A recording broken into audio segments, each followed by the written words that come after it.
Halloween, aujourd'hui je vais vous raconter comment j'en suis venue à aider les sans-abri sur mes réseaux. Pour moi, tout part d'un choc culturel et de l'enfance. Vous allez comprendre, je vais continuer à apprendre à me maquiller, je vais finir par réussir à faire un face-up. Donc pour ceux qui ne savent pas, moi j'ai grandi au Liban et malgré le fait que j'ai été abandonnée dans une boîte de chaussures roses, j'ai eu une très très belle enfance. On a fait que de me répéter qu'il fallait venir ici pour pouvoir réussir. Et honnêtement, j'ai eu un petit choc. En fait, je ne crache absolument pas sur la France, vraiment, parce que c'est grâce à la France que j'ai pu avoir ma licence, étudier, aller au médecin gratuitement.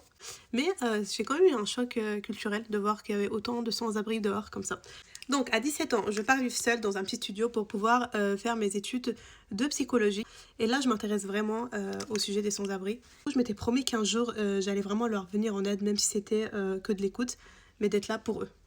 Du coup, la période Covid arrive, on passe beaucoup de temps sur nos téléphones et je me pose la question où est-ce qu'ils sont les sans-abri pendant le confinement. Le confinement se termine et là, je lance mon compte TikTok et je commence pas par allumer les serres. En fait, à ce moment-là, il n'y avait pas autant d'influence par rapport à ce domaine-là et les gens étaient plus dans les challenges et pranks. Donc, je m'étais dit, je vais faire des pranks, des challenges pour faire parler un peu et quand j'ai ma communauté, je vais lancer ma première vidéo pour aider les sans-abri.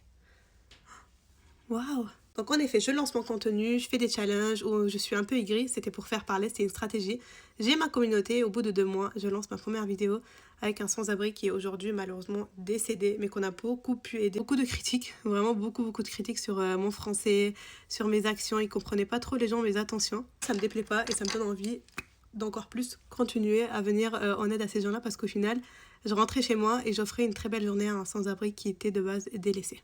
Donc je commence à vouloir offrir plus que des journées d'évasion aux sans-abri, mais des vrais suivis. On commence à sortir des femmes de la rue, on commence à trouver des appartements, du travail à ces gens-là. Je trouve que vraiment il y a de plus en plus de personnes qui font ça. Moi je les encourage parce que c'est grâce à ça qu'on peut les aider et on peut mettre de la lumière sur eux. Donc j'ai commencé par une simple curiosité et c'est devenu un vrai engagement vers les sans-abri. Bon, vous allez me dire ce que vous en pensez de mon make-up. Est-ce que je me suis un tout petit peu améliorée? Qu'est-ce que je peux rajouter? Voilà. Bref, nous avons tous écouté l'histoire de Aya, la TikTokeuse. C'est vraiment une TikTokeuse connue, non pas seulement en France, mais je pense que son influence va déjà à l'international, quoi. C'est vraiment une personne qui fait de très grandes choses, de très grandes choses. Vous avez suivi son histoire et pour ceux qui la connaissent, qui la suivent sur TikTok, elle était abandonnée, quand elle était toute petite, elle était abandonnée par sa mère et une autre mère s'est occupée d'elle et tout et tout. Elle est arrivée en France pour suivre ses études et tout et elle a toujours eu ce côté à penser aux autres, penser, voir comment les sans-abri vivaient, les tenir maintenant, elle essaie de les donner une seconde chance, quoi. Les aider à peut-être trouver le travail, les aider peut-être à rentrer à l'école, peu importe les situations, mais elle essaye quand même de les aider, ok?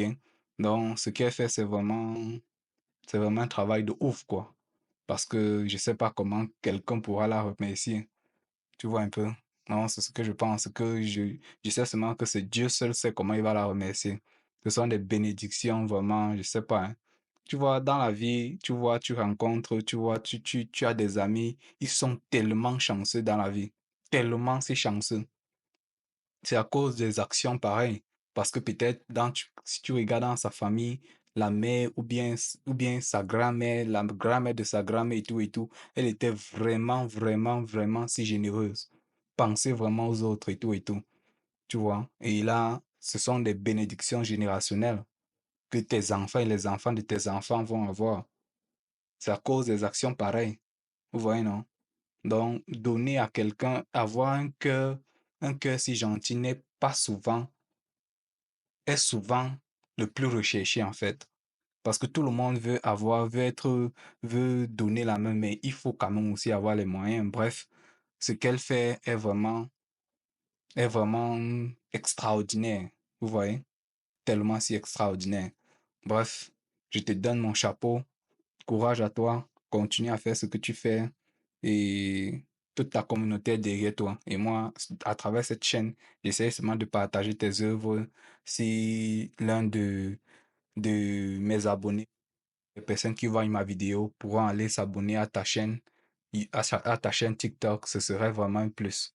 Si moi je peux t'aider en cela, ce serait vraiment un plus, ok? On se retrouve à la prochaine. Et en passant, ton make-up est superbe. OK? Superbe. OK, on se retrouve à la prochaine.